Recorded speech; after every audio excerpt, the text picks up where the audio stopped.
So I came across this book and it reminded me of my short stay in Pereira, Colombia.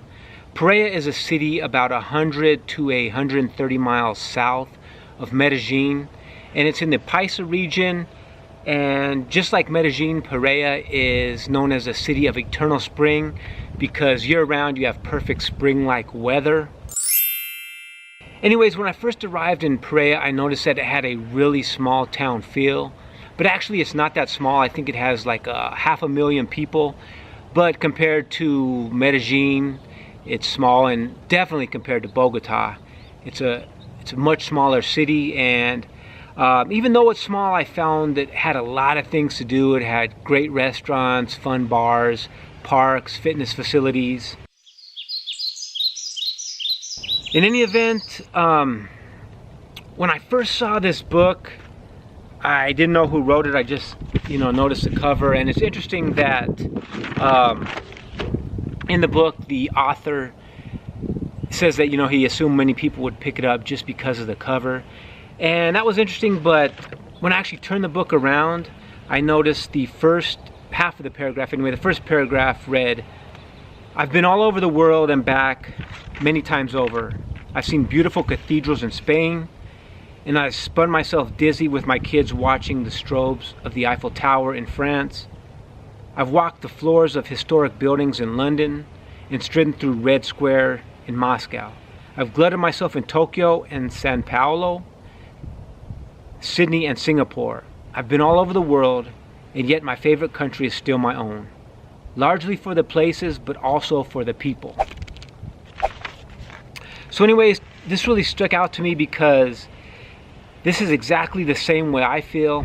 I mean, when you travel, not just to Pereira, but several of the countries that I've been to, you meet a lot of Americans who are totally down and don't seem to really appreciate the United States. On occasion, you find American people who are extremely negative towards the United States, which is their own country.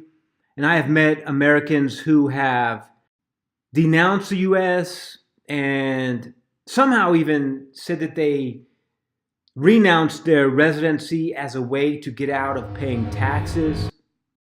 And then I can think of at least two people who had these same sentiments, but were quick to run back to the US as soon as things got a little tough, or, some unexpected things came up while living abroad.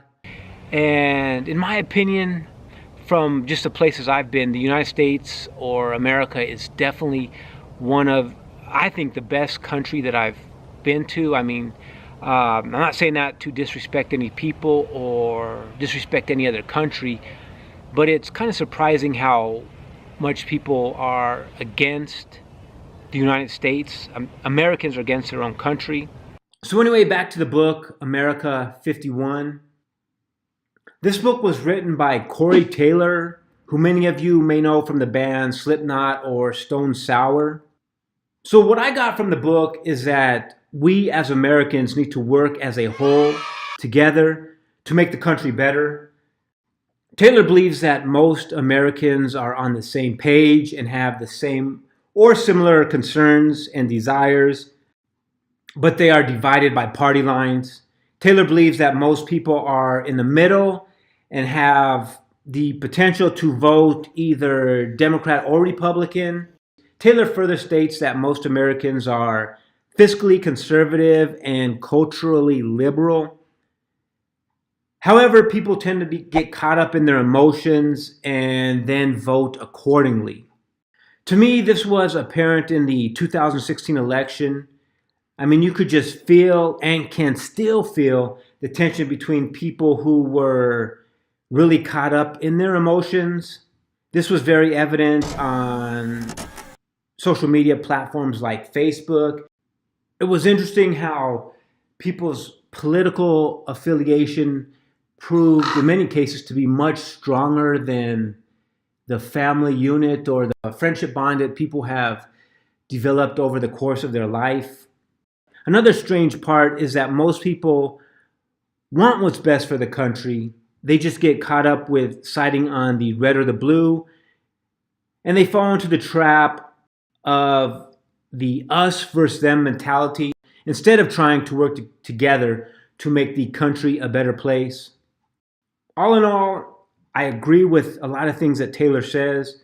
I think most Americans have the same core values, and we need to focus more on what's best for the country and less time on worrying about our political affiliation. So anyways, I found this book to be very interesting, and I do agree with a lot of what the author said. If anyone's read it, let me know your thoughts. If you disagree or agree, anyways, take care and have a great day.